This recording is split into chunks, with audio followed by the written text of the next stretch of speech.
ஹஜ்ஜிக்காக வேண்டி சென்று மதீனா நகர் செல்ல தேவையில்லை, அதற்கும் ஹஜ்ஜுக்கும் எந்த சம்பந்தமும் இல்லை என்று ஒருவன் சொல்லுகின்றான் என்று சொன்னால் அவன் முஸ்லிமாக இருக்க முடியாது, அவன் ஒரு ஆலிமாக இருக்க முடியாது, அவன் முஸ்லிம்களுடைய போர்வையில் வாழக்கூடிய ஒரு முனாஃபிக் என்பதை நாம் தெரிந்து கொள்ள கடமைப்பட்டிருக்கிறோம். ஸல்லல்லாஹு அலைஹி வஸல்லம் அன்னவர்களை சுமந்து கொண்டிருக்கக்கூடிய இந்த முபாரக்கான இந்த புனிதமான இந்த மண்ணை நான் எப்படி அசிங்கப்படுத்துவது, அசுத்தப்படுத்துவது? இன்னும் எத்தனையோ பெருமக்கள் மதீனா நகரிலே எச்சில் கூட உமிழ மாட்டார்களாம். ஏன்?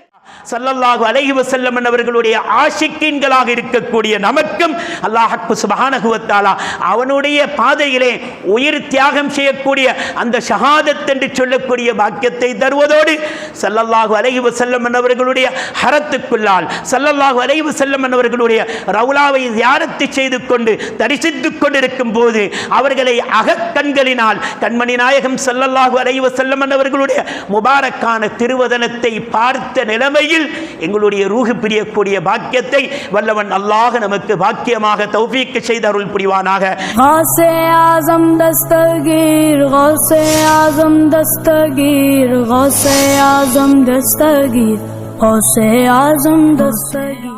பேரன்பின் இஸ்லாமிய சகோதரர்களே, அல்லாஹ்வினால் கண்ணியப்படுத்தப்பட்ட மாதங்களில் ஒன்றாகிய துல்காதா மாதத்தில் இருந்து கொண்டிருக்கின்றோம்.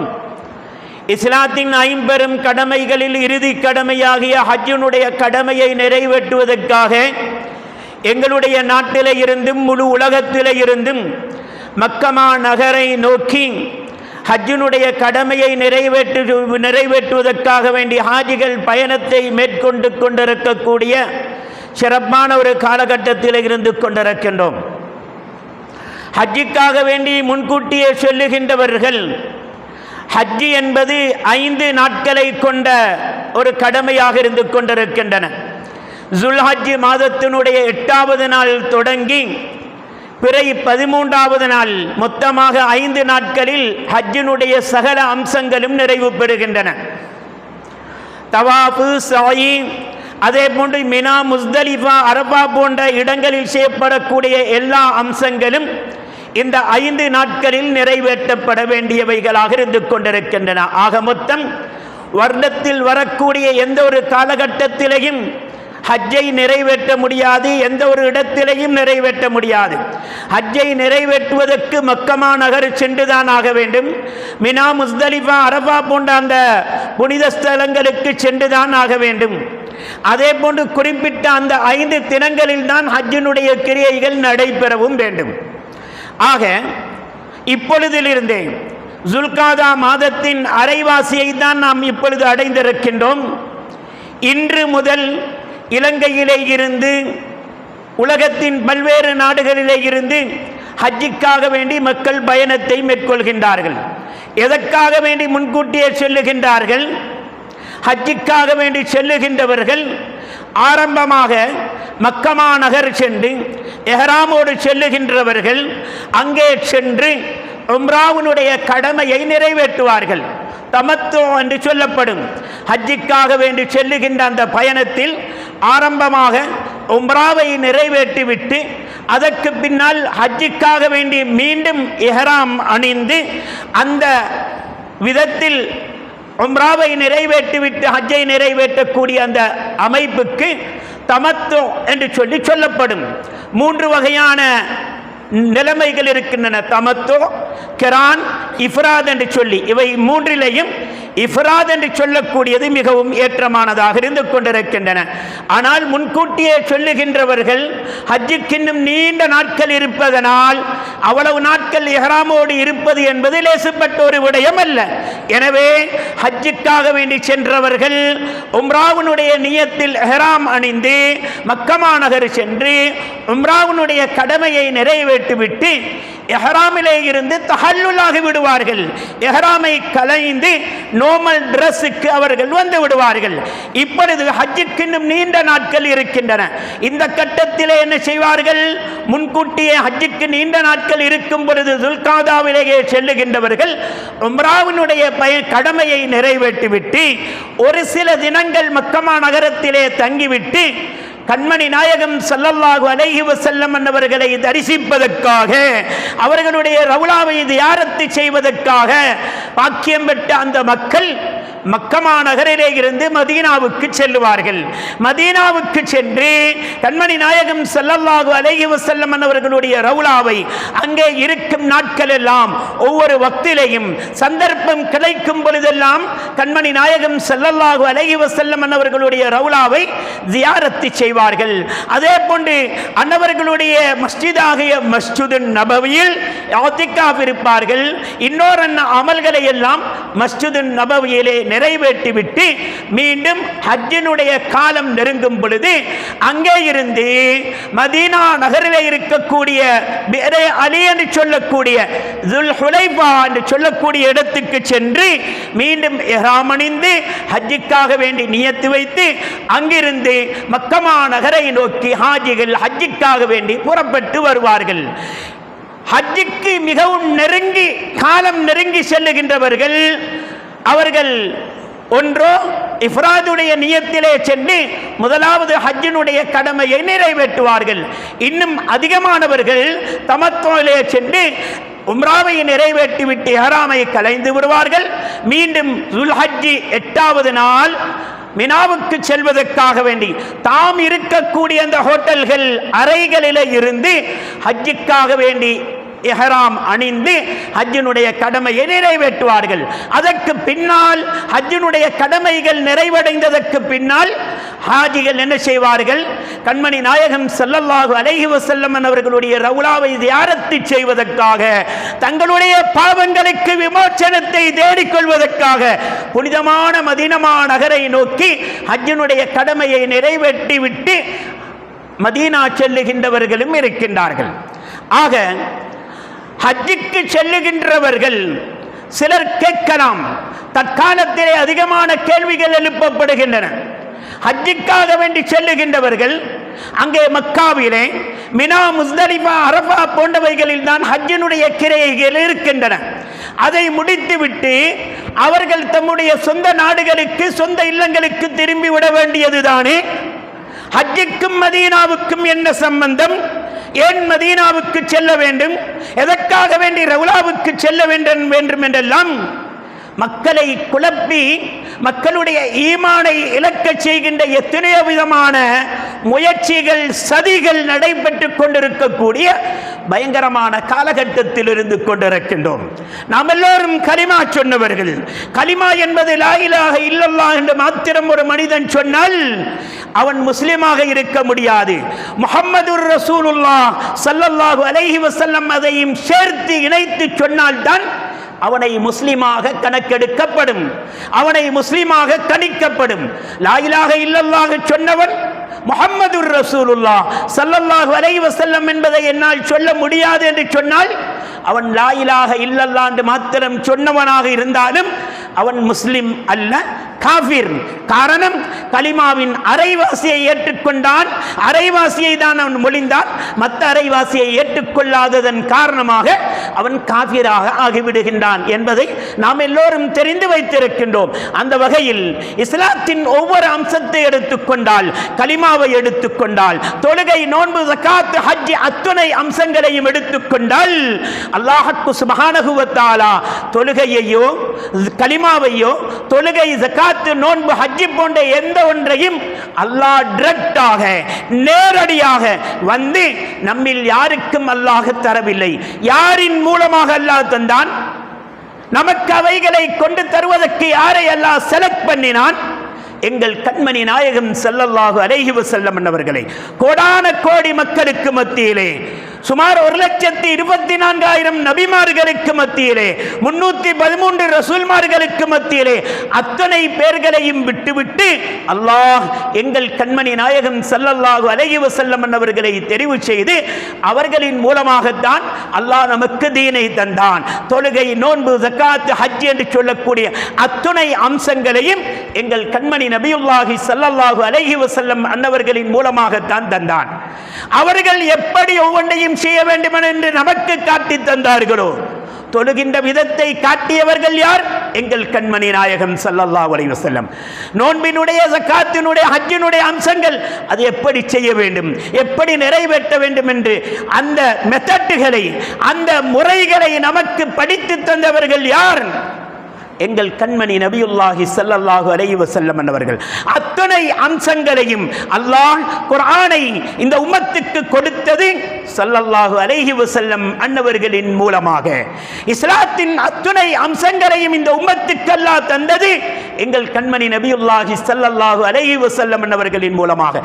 அந்த நபியுல்லாஹி ஸல்லல்லாஹு அலைஹி வஸல்லம் அன்னவர்களை பற்றி அல்லாஹ் குறிப்பிடும் பொழுது லௌலாக்க லமா ஹலக்துல் அஃலாக், நபியே நாயகமே, உங்களை நான் படைக்கவில்லை என்று சொன்னால் எந்த ஒரு வஸ்துவையும், எந்த ஒரு உலகத்தையும் நான் படைத்திருக்க மாட்டேன் என்று சொல்லி இந்த உலகமே படைக்கப்படுவதற்கு காரணகர்த்தாவாக திகழ்கின்றவர்கள் எங்கள் கண்மணி நபியுல்லாஹி ஸல்லல்லாஹு அலைஹி வஸல்லம் என்பவர்கள் என்பதை அல்லாஹ் நமக்கு படித்து தந்து கொண்டிருக்கின்றான். பெரன்பின் இஸ்லாமிய சகோதரர்களே, அத்தனை படைப்புகளுக்கும் காரணகர்த்தாவாக திகழ்கின்ற நமக்கெல்லாம் சுவர்க்கம் எது, நரகம் எது என்று சொல்லி சொர்க்கத்துக்குரிய பாதையையும் நரகத்துக்குரிய பாதையையும் தெளிவுபடுத்திய, எது ஹக்கு எது பாத்தில் என்று சொல்லி தெளிவுபடுத்திய ஸல்லல்லாஹு அலைஹி வஸல்லம் அவர்கள் நம்முடைய காலில் ஒரு முள் தைத்தாலும் கூட, இன்றைக்கும் கூட யாருடையாவது ஒரு காலில் ஒரு முள் குத்தி விட்டால் ஸல்லல்லாஹு அலைஹி வஸல்லம் அவர்கள் நாம் கவலைப்பட்டோமோ இல்லையோ, நாம் வேதனை அடைந்தோமோ இல்லையோ, நாங்கள் கவலைப்படுவதற்கு முன்னால் எங்கள் கண்மணி நாயகம் ஸல்லல்லாஹு அலைஹி வஸல்லம் அவர்கள் ஏண்ட உம்மத்தை சேர்ந்த ஒருவனுடைய காலில் முள் குத்தி அதன் மூலமாக அவனுக்கு வேதனை ஏற்பட்டு விட்டதே, வருத்தம் ஏற்பட்டு விட்டதே என்று சொல்லி எங்கள் கண்மணி நபியுல்லாஹி ஸல்லல்லாஹு அலைஹி வஸல்லம் அவர்கள் எமக்காக வேண்டி அவர்கள் கவலை அடைகின்றார்கள், மனம் வருந்துகின்றார்கள் என்று சொன்னால், அப்படிப்பட்ட எங்கள் மீது உயிரையே வைத்திருக்கக்கூடிய எங்கள் கண்மணி நாயகம் ஸல்லல்லாஹு அலைஹி வஸல்லம் அவர்கள் மீது எந்த அளவுக்கு ஒரு மூமினுடைய அன்பு, பாசம் இருக்க வேண்டும். அந்நபியு அவுலா பில் முஃமினீன மின் அன்ஃபுஸிஹிம். ஒரு மூமின் என்பதற்கு அடையாளம் என்ன தெரியுமா? எந்த மனிதனுடைய உள்ளத்தில் தன்னுடைய உயிரை விடவும் ஸல்லல்லாஹு அலைஹி வஸல்லம் அவர்கள் மீது அன்பு ஏற்படுகின்றதோ அவனிடத்தில் தான் ஈமான் இருக்க முடியும். ஒரு மனிதன் தவறாமல் தஹஜ்ஜத் தொழுது வருகின்றான், தவறாமல் 5 வக்து தொழுகையையும் அவ்வல் தக்பீரிலேயே தொழுது வருகின்றான், சுன்னத்தான ஃபர்லான அமல்களை எல்லாம் தவறாமல் செய்து வருகின்றான். ஆனால் கண்மணி நபியுல்லாஹி ஸல்லல்லாஹு அலைஹி வஸல்லம் அவர்களை பற்றி லேசாக மதிக்கின்றான். அவர்களும் என்ன, எம்ம போன்ற ஒரு மனிதர் தானே, ஒரு தாய்க்கும் தந்தைக்கும் பிறந்தவர்கள் தானே, அவர்களும் சிறு பிராயம், வாலிபம், வயோதிபம் என்று அடைந்தவர்கள் தானே, திருமணம் முடித்தவர்கள், மனைவி மக்களோடு வாழ்ந்தவர்கள், உணவு உட்கொண்டவர்கள், அவர்களும் வியாபாரம் செய்தவர்கள், நம்மை போன்றவர்கள் தானே என்று சொல்லி எந்த மனிதனுடைய உள்ளத்திலாவது எங்களை போன்றவர்கள் தான் அவர்கள் என்ற எண்ணம் வந்துவிட்டால் அவன் தவறாது தொழுது வருகின்ற தஹஜ்ஜுத், தவறாமல் மிஸ் பண்ணாமல் தொழுது வருகின்ற 5 கால தொழுகை, ஃபர்லான சுன்னத்தான எந்த ஒரு அமலும் அல்லாஹ்விடத்தில் ஏற்றுக்கொள்ளப்படாமல், அவைகள் அங்கீகரிக்கப்படாமல் தூக்கி வீசப்படும் என்பதை இஸ்லாம் நமக்கு அழகாக ஆணித்தரமாக சொல்லி தந்து கொண்டிருக்கின்றன. எனவே கண்மணி நபியுல்லாஹி ஸல்லல்லாஹு அலைஹி வஸல்லம் அவர்கள் இந்த அளவுக்கு நாம் நன்றி செலுத்த கடமைப்பட்டவர்கள் என்பதனால்தான் சஹாபாக்கள் உலகத்திலே சிறந்தவர்கள். நபிமார்களுக்கு அடுத்து சஹாபாக்கள் அந்தஸ்தில் உயர்ந்தவர்கள். கியாமத் நாள் வரைக்கும் வருகின்ற யாருக்கும் சஹாபாக்களுடைய அந்தஸ்தை அடைய முடியாது. சஹாபாக்கள் செய்த எந்த ஒரு அமலினுடைய ஒரு சிறு பகுதியை கூட அந்த நன்மையின் அளவை எங்களால் எத்திக்கொள்ள முடியாது என்று ஸல்லல்லாஹு அலைஹி வஸல்லம் அவர்கள் குறிப்பிட்டிருக்கின்றார்கள். அத்தகைய சஹாபாக்கள் ஒவ்வொரு தருணத்திலையும் ஸல்லல்லாஹு அலைஹி வஸல்லம் அவர்களை பார்த்து ஃபிதாக்க அபீ வ உம்மி யா ரசூலல்லாஹ், ஃபிதாக்க ரூஹி யா ரசூலல்லாஹ், யா ரசூலல்லாஹ் ஸல்லல்லாஹு அலைஹி வஸல்லம் அவர்களே, என்னுடைய தாயும் தந்தையும் உங்களுக்கு அர்ப்பணமாகட்டும், என்னுடைய உயிர் உங்களுக்கு அர்ப்பணமாகட்டும். என்னுடைய தாயை விட, தந்தையை விட, ஏன் என்னுடைய உயிரை விடவும் நான் உங்களை நேசிக்கின்றேன், அன்பு வைக்கின்றேன் என்ற வார்த்தையை வெறுமனே வாயளவில் சொல்லிவிட்டு இருக்கவில்லை, செயல் செயல் ரீதியாக அவர்கள் அமுல்படுத்தி காட்டினார்கள். இத்தகைய பாக்கியம் பெற்றவர்கள் தான் சஹாபா பெருமக்கள். எனவே ஒரு மனிதன் ஹஜ்ஜுக்காக வேண்டி சென்று மதீனா நகர் செல்ல தேவையில்லை, அதற்கும் ஹஜ்ஜுக்கும் எந்த சம்பந்தமும் இல்லை என்று ஒருவன் சொல்லுகின்றான் என்று சொன்னால் அவன் முஸ்லீமாக இருக்க முடியாது, அவன் ஒரு ஆலிமாக இருக்க முடியாது, அவன் முஸ்லிம்களுடைய போர்வையில் வாழக்கூடிய ஒரு முனாஃபிக் என்பதை நாம் தெரிந்து கொள்ள கடமைப்பட்டிருக்கின்றோம். பேரன்பின் இஸ்லாமிய சகோதரர்களே, ஒரு மனிதன் தொழுகின்ற தொழுகை, அவன் செய்கின்ற எந்த ஒரு அமலும் அல்லாஹ்விடத்தில் அங்கீகரிக்கப்படுவதற்கு ஸல்லல்லாஹு அலைஹி வஸல்லம் என்பவர்களுடைய வசீலா இல்லாமல் எந்த ஒன்றும் ஏற்றுக்கொள்ளப்பட மாட்டாது. நிறைய சொல்லிக்கொண்டே போகலாம். முக்கிய புள்ளியிலிருந்து நாம் சொல்லி நேரம் இடம் தராததினால் சொல்லி முடித்துக் கொள்கின்றேன். குர்ஆனிலே அல்லாஹ் சுப்ஹானஹு வ தஆலா குறிப்பிட்டு காட்டுகின்றான். ஒவ்வொன்றுக்கும் ஒவ்வொரு முறை நமக்கு சொல்லித் தரப்பட்டிருக்கின்றன இஸ்லாத்திலே. ஒரு மனிதன் எச்சில் துப்புவதாக இருந்தாலும் எப்படி துப்ப வேண்டும், ஒரு மனிதன் செருப்பை அணியும் பொழுது எப்படி அணிய வேண்டும், அந்த செருப்பை எப்படி கலட்ட வேண்டும், கலாஹாஜத்துக்கு செல்லுகின்றவன் எப்படி செல்ல வேண்டும், அதை விட்டு வெளியேறும் பொழுது எப்படி வெளியேற வேண்டும், தூங்கும் பொழுது உண்ணும் பொழுது என்று அத்துணை அம்சங்களையும் ஒன்று விடாமல் அத்துணை விடயங்களுடைய மெத்தட்டுகள், அதனுடைய முறைகளை சொல்லித்தந்த இஸ்லாம், நாம் எல்லோரும் பாவம் செய்யக்கூடியவர்கள், பாவம் செய்யக்கூடிய சுபாவம் உடையவர்கள். குல்லு பனி ஆதம ஹத்தாஊன் வ கைருல் ஹத்தாயின தவ்வாபூன் அவ் கமா கால் அலைஹிஸ்ஸலாத்து வஸ்ஸலாம். மனிதனாக பிறந்துவிட்ட ஒவ்வொருவரும் பாவம் செய்யக்கூடிய சுபாவத்துடனேயே படைக்கப்பட்டிருக்கின்றார்கள், நபிமார்கள் ரசூல்மார்களை தவிர. நபிமார்கள் ரசூல்மார்கள் அவர்கள் பிறந்தது முதல் உலகத்தை விட்டு மறையும் வரைக்கும் பாவத்தை விட்டும் அல்லாஹ் அவர்களை பாதுகாத்து வைத்த மாசூமீன்களாக இருந்து கொண்டிருக்கின்றார்கள். இதே போன்று எத்தனையோ இறைநேச பெருமக்கள் பிறக்கும் பொழுதே வஹபியாண்டு சொல்லக்கூடிய விலாயத்தினுடைய அந்தஸ்திலே பிறந்த இறைநேச பெருமக்களும் அவர்கள் சிறுபிராயம் முதல் பாவத்தில் ஈடுபட்டு விடாமல் அவர்களை அல்லாஹ் மாசூமீன்களாக, அவர்களை பாவங்களை விட்டும் பாதுகாத்து அவர்களை தூய்மையானவர்களாக வாழ வைத்திருக்கின்றான் என்ற எத்தனையோ செய்திகளை நாம் படித்து வருகின்றோம். ஆக ஒரு மனிதன் உலகத்தில் பாவம் செய்து விட்டால் அந்த பாவத்துக்கு ஒரு மனிதன் எப்படி அல்லாஹ்விடத்தில் தௌபாவை கேட்டு பெற்றுக்கொள்வது, ஒரு மனிதன் தன்னுடைய பாவங்களுக்காக வேண்டி எப்படி விமோச்சனம் தேடுவது? வருஷத்துக்கு ஒருக்க 27வது இரவையில் இமாம் அவர்கள் தௌபாவை சொல்லிக் கொடுக்க நாம் எல்லோரும் ஆமீன் சொல்லிவிட்டால் எங்களுடைய ஒரு வருஷத்து பாவங்களும் மன்னிக்கப்பட்டு விடுமா? இல்லை. ஒவ்வொரு நாளும் எங்களுடைய பாவங்களுக்காக வேண்டி விமோச்சனம் தேட வேண்டும். ஸல்லல்லாஹு அலைஹி வஸல்லம் அவர்களை வசீலாவாக வைத்து ஸலவாத்துக்களை அதிகம் அதிகம் ஓதி அல்லாஹ்விடத்திலே பாவ விமோச்சனம் தேடும் பொழுது அல்லாஹ் அவனுக்கு பாவ விமோச்சனம் கொடுக்கின்றான். ஒட்டுமொத்தத்தில் பாவம் செய்த ஒரு மனிதன் எப்படி அவன் பாவ விமோச்சனம் தேட வேண்டும் என்பதை நான் ஆரம்பத்தில் ஓதி காண்பித்த ஆயத்தில் அல்லாஹ் குறிப்பிடும் பொழுது, வலவ் அன்னஹும் இத்லமு அன்ஃபுஸஹும், மனிதர்கள் பாவம் செய்து விட்டால் அவர்கள் தங்களுடைய பாவத்துக்கு எப்படி விமோச்சனம் தேட வேண்டும், எப்படி அல்லாஹ்விடத்திலே தௌபாவை அடைந்து கொள்ள வேண்டும் என்பதை அல்லாஹ் குர்ஆனில் நமக்கு படித்து தரும் பொழுது, ஜாஊக, அவர்களிடத்திலே 3 விடயங்கள், 3 அம்சங்கள் இடம்பெற வேண்டும். அந்த 3 விடயங்களும் நடந்தால்தான் அல்லாஹ் அவர்களுடைய பாவங்களை மன்னிப்பான். முதலாவதாக, ஜாஊக, நபியே நாயகமே, பாவம் செய்த அந்த பாவிகள் உங்களுடைய தர்பாருக்கு வர வேண்டும், உங்களுடைய திருச்சமூகத்துக்கு வர வேண்டும். யாரு சொல்லுவது? படைத்த ரப்பு சொல்லுகின்றான்.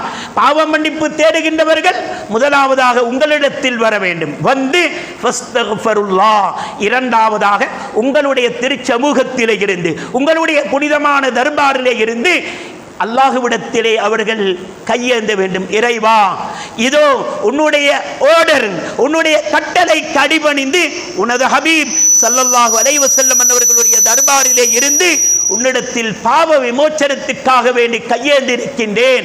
அவர்களுடைய பரக்கத்தை கொண்டு, அவர்களுடைய வசீலாவை கொண்டு யா அல்லாஹ் என்னுடைய பாவத்தை மன்னித்து விடு என்று சொல்லி அவன் அழுது புலம்பி மன்றாட வேண்டும். இது இரண்டாவது விடயம்.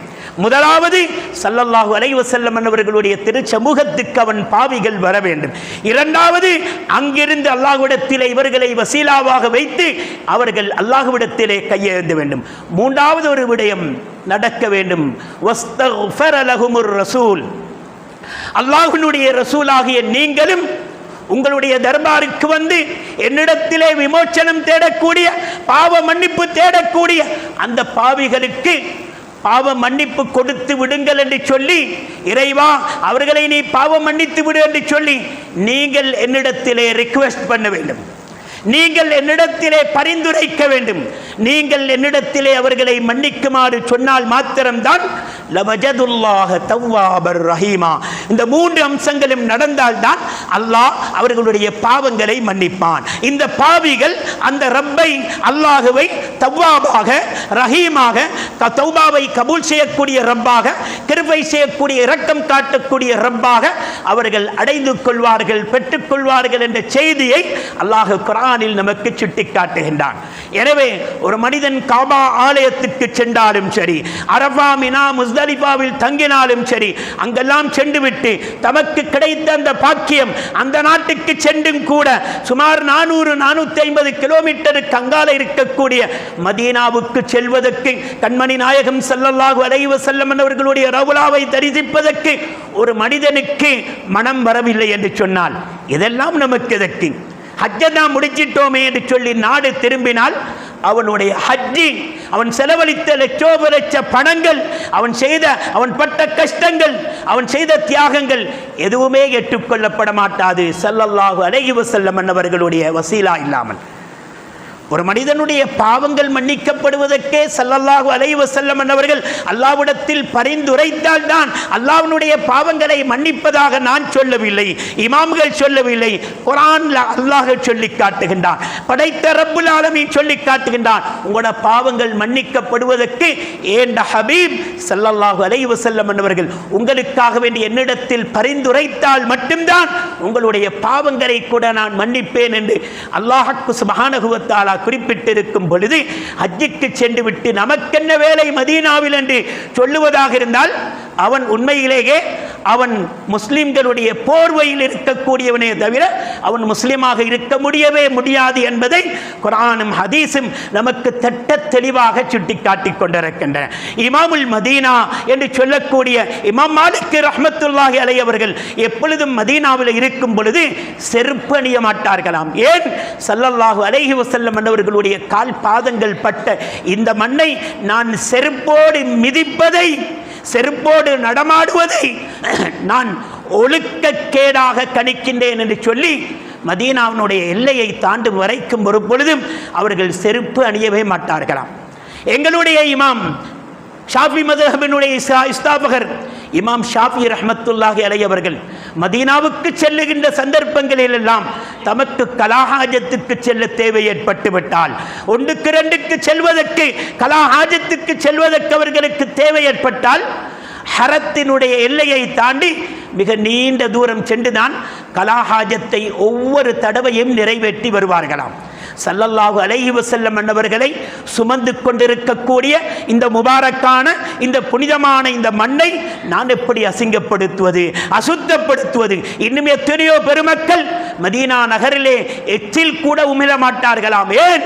ஸல்லல்லாஹு அலைஹி வஸல்லம் அவர்கள் இருக்கின்றார்கள். குர்ஆனிலே அல்லாஹ் அவர்கள் இருக்கின்ற இடத்தில் நீங்கள் உங்களுடைய சத்தத்தை உயர்த்தினாலும் நீங்கள் கஷ்டப்பட்டு செய்த எத்தனையோ வருடகால இபாதத்துக்கள் எல்லாம் அழிக்கப்பட்டு விடும் என்று சொல்லி அல்லாஹ் நம்மை எச்சரிக்கை செய்து கொண்டிருக்கின்றான். குத்புல் அக்தாப் முஹியுத்தீன் அப்துல் காதிர் ஜீலானி கத்தஸல்லாஹு சிர்ருல் அதீத் ஹஜ்ஜுக்காக வேண்டி மக்கமா நகர் சென்று மதீனாவுக்கு செல்லாமல் அவர்கள் மீண்டு வந்து விட்டார்களாம். கேட்கப்பட்டதாம், மதீனாவுக்கு செல்லவில்லையா? இல்லை. ஏன்? மதீனாவுக்கென்று நான் தனி பயணத்தை மேற்கொள்ள வேண்டும்.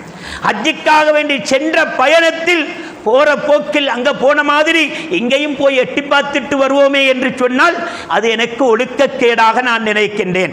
ஸல்லல்லாஹு அலைஹி வஸல்லம் அவர்களை தரிசிப்பதற்கு அதற்கென்று நான் தனி ஒரு பயணத்தை மேற்கொள்ள வேண்டும் என்று சொல்லி முஹியுத்தீன் அப்துல் காதிர் ஜீலானி ரலியல்லாஹு அன்ஹு அவர்கள் ஹஜ்ஜை முடித்துவிட்டு தம்முடைய நாடுக்கு வீட்டுக்கு திரும்பிவிட்டு மீண்டும் மதீனாவுக்கென்று தனியாக பயணத்தை மேற்கொண்டு சென்றார்கள் என்ற வரலாறுகளை படிக்கின்றோம். எனவே பேரன்பின் இஸ்லாமிய சகோதரர்களை ஸல்லல்லாஹு அலைஹி வஸல்லம் அவர்கள் படைக்கப்படவில்லை என்று சொன்னால் இந்த வானமோ பூமியோ உலகத்தில் எந்த ஒரு வஸ்துவோ படைக்கப்பட்டிருக்காது.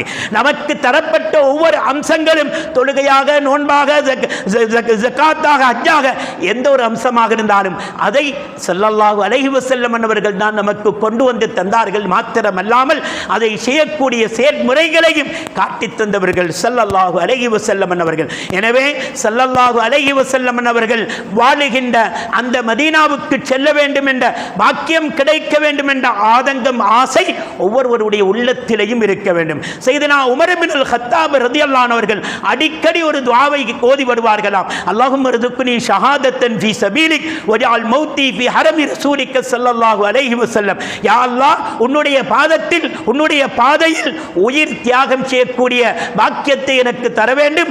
அத்தோடு ஸல்லல்லாஹு அலைஹி வஸல்லம் அவர்களுடைய ஹரத்துக்குள்ளாலேயே நான் மரணிக்கக்கூடிய பாக்கியத்தையும் எனக்கு நீ தர வேண்டும் என்று கேட்டார்கள். அவர்களுக்கு அல்லாஹ் அந்த இரண்டு பாக்கியத்தையும் கொடுத்தான். அந்த வகையில் அல்லாஹ் சுப்ஹானஹு வ தஆலா ஸல்லல்லாஹு அலைஹி வஸல்லம் அவர்களுடைய ஆஷிக்கீன்களாக இருக்கக்கூடிய நமக்கும் அல்லாஹ் சுப்ஹானஹு வ தஆலா அவனுடைய பாதையிலே உயிர் தியாகம் செய்யக்கூடிய அந்த ஷஹாதத் என்று சொல்லக்கூடிய பாக்கியத்தை தருவதோடு ஸல்லல்லாஹு அலைஹி வஸல்லம் அவர்களுடைய ஹரத்துக்குள்ளால் ஸல்லல்லாஹு அலைஹி வஸல்லம் அவர்களுடைய ரவுலாவை ஜியாரத் செய்து கொண்டு தரிசித்துக் கொண்டிருக்கும் போது அவர்களை அகக்கண்களினால் கண்மணி நாயகம் ஸல்லல்லாஹு அலைஹி வஸல்லம் அவர்களுடைய முபாரக்கான திருவதனத்தை பார்த்த நிலைமையில் எங்களுடைய ரூஹ் பிரியக்கூடிய பாக்கியத்தை வல்லவன் அல்லாஹ் நமக்கு பாக்கியமாக தௌஃபீக் செய்து அருள் புரிவானாக. கண்மணி நாயகம் ஸல்லல்லாஹு அலைஹி வஸல்லம் அவர்கள் மீது உயிரை விடவும் அன்பு வைக்கக்கூடிய நிரப்பமான ஈமான் பெற்ற உண்மை மூமின்களாக அல்லாஹ் நம் அத்தனை பேரையும் கபூல் செய்து அருள் புரிவானாக. வ ஆகிரு தஅவானா அல்ஹம்துலில்லாஹி ரப்பில் ஆலமீன். லா இலாஹா இல்லல்லாஹ், லா இலாஹா இல்லல்லாஹ், லா இலாஹா இல்லல்லாஹ், லா